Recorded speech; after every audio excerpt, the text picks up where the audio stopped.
Hey, what's good, everybody? It's me, your hero, Benjamin Banks, and you're watching Leveling Up with Benjamin Banks. And joining me, as always, is my co-host from the Leveling Up with Benjamin Banks podcast, Rebellious D23. How you doing today, bro? Ready to go. Hey, I didn't say the underscore because I just wanted to say I appreciate D23. that too. Hey, you're welcome, man. And today we are reviewing episode 3 of Marvel What If, and that is What If the World Lost Its Mightiest Heroes. So before we get into today's review, make sure that you like this video, you subscribe to the channel, and you hit that bell button so that way you're always notified when we have new content here on Leveling Up with Benjamin Banks. Podcast in the description as always. What if you like, follow, subscribe to this channel? Hey, I like that. Yeah, because there's so many possibilities. Yeah, a lot of possibilities. The Watcher said. That's hey, the right. Watcher, he's watching us right now. He's watching us. Hey. Maybe you could be like, I didn't subscribe to that channel, but somebody you can't see could. And he's just watching. Like, bro, he's standing in the corner right now. I can't even see him. Yeah, that's right. He's always watching, and he's watching all the different universes and right. galaxies and the multiverse and all that stuff. But yeah, man, episode 3.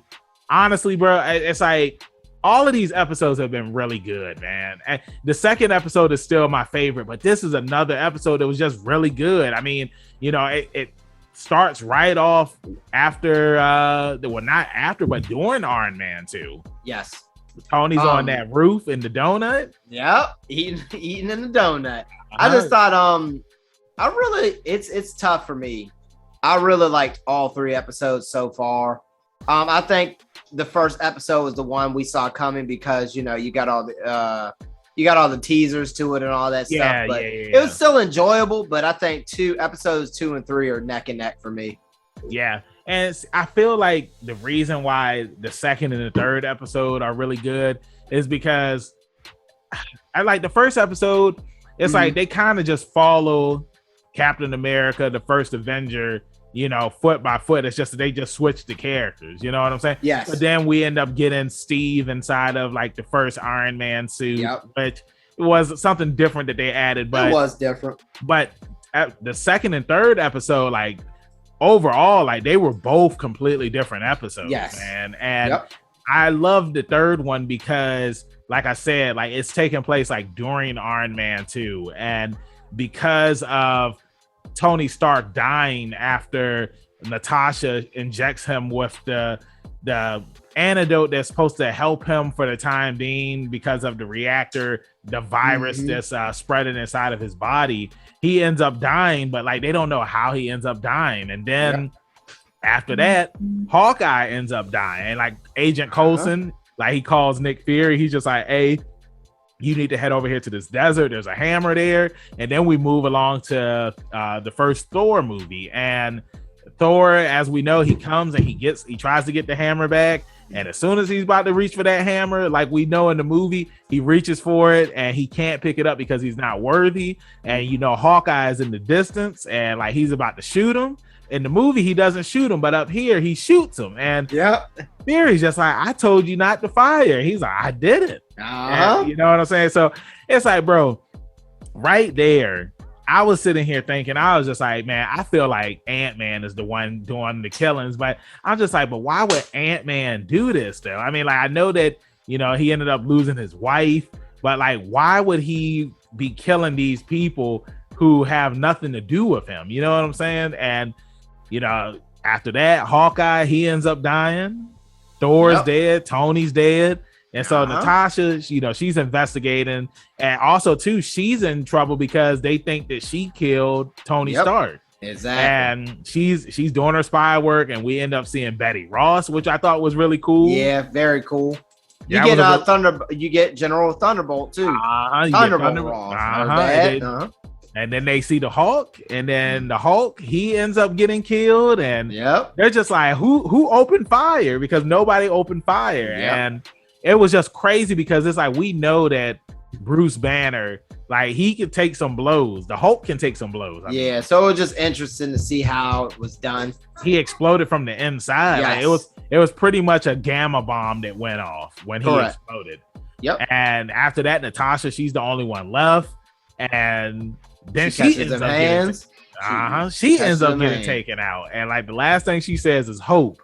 And I was just like, oh snap! So it's not Ant-Man that's killing everybody. It's Hope. It's Hope Van Dyne that's killing everybody, and maybe she's the one that's getting revenge for her mom. And then Loki ends up coming to Earth, and he's just like, I want to get revenge for my brother. And Nick Fury's just like, nah, we both have the same plan going on. And he gives Fury a day to find out what's going on. And then Fury, he finally gets it. He's like, Hope, and then he remembers.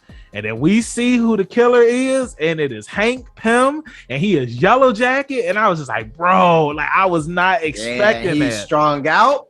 Uh-huh. He looked like he ain't slept in weeks. Uh-huh. And then we find out very fun. Hope ended up dying when she was out in war, and like now, you know, he blames Shield for losing his wife and losing his daughter. And the fight between him and Fury, it was dope. You know, it was actually kind of cool.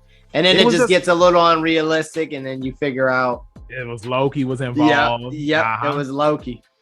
It was Loki all along. It wasn't Agatha. It was Loki all along.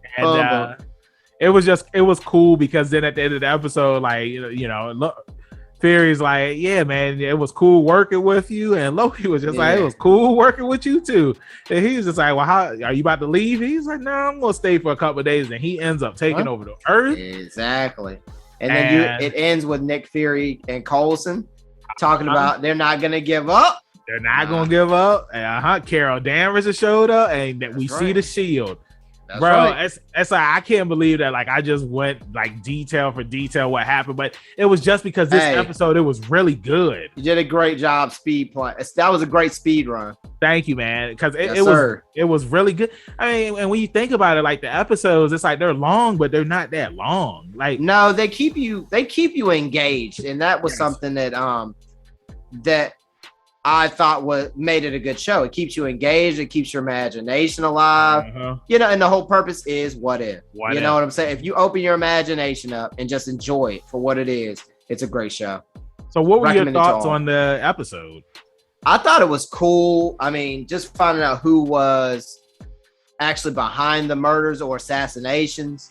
I really enjoyed this one. I'm not sure if I like this one more than episode 2. Like I said, they're neck and neck right now. One is still that's how fresh. I feel. That's exactly how I mean, these two are really starting. Like the first one was just to open the door. You know what I'm saying? And then this is the main. Now we're getting into the nitty gritty of storytelling. I really liked it. You, Banks? Yeah, I enjoyed it too, man. I love the fact that they showed us like what would have happened if Hank Pym was around during the early days when the MCU first started, and you know he wanted to get revenge and all of that stuff. Because remember, it's like we end up getting him in the Ant-Man movie, but it's just like, you know, for all these years, like he's just kind of been secluded in his house. You know what I'm saying? So it was interesting seeing him, you know, full of hate and anger and wanting to get revenge on Shield. And you know, just seeing like all of the Avengers, like seeing Hulk explode, like that's something that I was not expecting to happen. Like I was wondering like how you were going to kill Hulk. And I liked how Fury was like, why did you kill these people that had nothing to do with, you know, what happened to Hope? You know what I'm saying? It's just like, if you wanted to come after anybody, you should have just went after Nick Fury, not go kill, you know, other people that didn't do anything to you. Like that's what didn't make any sense. But when you think about it, D, you always say this: monsters aren't born, they're created. You know what I'm saying? And he was a monster. Prime example. And he didn't care. He didn't care. And Hank Pym is one of the smartest too. You got to put some respect on his name. Yeah. Because if anybody's going to figure out how to stop everybody, he's one person that could. And you know, like you said, Hank Pym, Reed Richards, and Tony Stark, they're the smartest people in the MCU. I don't know, because I haven't read the comics in a long time, so I don't know if there are any more intelligent people in the MCU. Well, not the MCU, but just in Marvel in general. But I know you would put in Professor X probably in that equation. Well, no, he's not really intelligent. I mean, he's smart, but he's not a Bruce Banner's another one too. Yeah, Bruce. Well, the thing is, they're all really good in their respected fields. Yes, they're like they're the the high. What do they refer to them as? Like the highest grade. Yeah, you know what I mean. Like, yeah, they're the best in their fields. Yeah, the best of the best. Yeah, I mean, like that's why in World War Hulk, you saw like the Marvel Illuminati. It's just like they had everybody. Reed Richards was there. Tony Stark. I don't think Hank Pym was there, but still, they had everybody who represented like Professor X. He represented the mutants. Yeah, and Black Bolt was one of them. Black Bolt, the Inhumans, and you know. So, again, like I said, really good episode. Again, too, this is something that I love about these what ifs, because after I watch every episode, I always wonder, like, well, what's going to happen next? Like, I want more, because we get Carol Danvers, we have Nick Fury standing in front of the giant pillar of ice that Steve is in. Yep. And I just want to know, like, what's going to happen next. So, D, with that being said, like, what are your final thoughts on the episode, and what is your rating for the episode? I'm going to give it an 8 out of 10. I enjoy this one, you know, such an easy watch every week. I enjoy this story a lot. Talking about someone's plans to basically stop the Avengers Initiative from ever happening. It's just something neat that people probably think about anyway. You know what I'm saying? Like, what if? And that's all I got, man. Can't wait for next week's episode. And what about you? What's the rating you give it?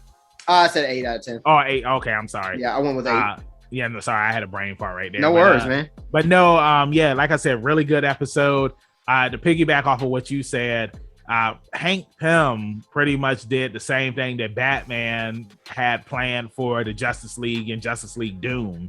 Like, he had something to take out all of the Avengers. You know what I'm saying? Yep. So it was just interesting how, you know, everything went about. But I mean, it is kind of weird too that he did it because they didn't know anything about Thor at this point. And when he was there on the base, like, it wouldn't matter if they would have killed Thor or not, because it's like nobody knew who Thor was at this point in time. You know what I'm saying? I did think it was funny when Coulson was describing who Thor was, and he was just like, he has some really good looking hair. And I remember when they saw the dead, when they were looking at Thor's body, it was just like, even when he's dead, like he said he smells like lavender or something like that.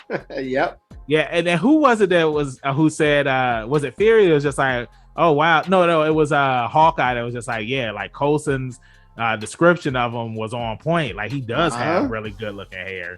Yep. But for me, I'm gonna give it an 8 out of 10 as well. I'm looking forward to seeing what's going to happen next. Hopefully, this is another episode, because Chadwick Boseman, he did do 4 episodes, and like I had told you, D, it would be interesting to see if that universe that that T'Challa was in as Star-Lord, if it's in the same universe as this, because Nick Fury, he's trying to build a team. You know what I'm saying? You got Captain America, you got Captain Marvel. So who else is going to be in it? And also, too, it's going to be weird because it's like Steve, he needed Tony just as much as Tony needed Steve. Yes. And they had that dynamic with each other. So it's going to be interesting to see how Steve becomes who he is. I mean, because this is a what if. Like, does he still maybe Pepper will step in? Who knows? I mean, does Steve still meet Sam? You know what I'm saying? It's just interesting, and like that's the reason why I like What If. So with that being said, D, let everybody know where they can find you at in social media land. That's rebellious_D23 Instagram.com. And Banks, if somebody's trying to take out another group of heroes and they need another hero to find out who's doing it, tell them where they're gonna find you at. Hey, Nick, if you need a replacement because I see that your crew are gone, you can find me, your hero Benjamin Banks, at KingBenji_Banks on Twitter and Instagram. You can find me on Facebook at Benjamin Banks. I should be the first person to pop up. If not, then I need to contact Mr. Zuckerberg. Thank you again for watching this review. Hop in the comments. Let us know what you thought about this week's episode. Did you like it? Did you hate it? Tell us what your overall rating is for the episode. Make sure you check out some more of our reviews, interviews, and reaction videos that we do have here on the channel. Brand new podcast episodes come out every Tuesday, with that video coming out on Friday up here on YouTube. Keep that pinky up. Stay positive. We'll see you next time on Leveling Up with Benjamin Banks. Peace. Thanks again, everybody, for watching another episode of Leveling Up with Benjamin Banks. Make sure you like, follow, subscribe to the channel. podcast. We got that too. Make sure you give us a thumbs up and hit that bell for further episodes and notifications. Thanks a lot to our patrons. And if you don't mind, join the Patreon. We'll be having new specials coming up soon.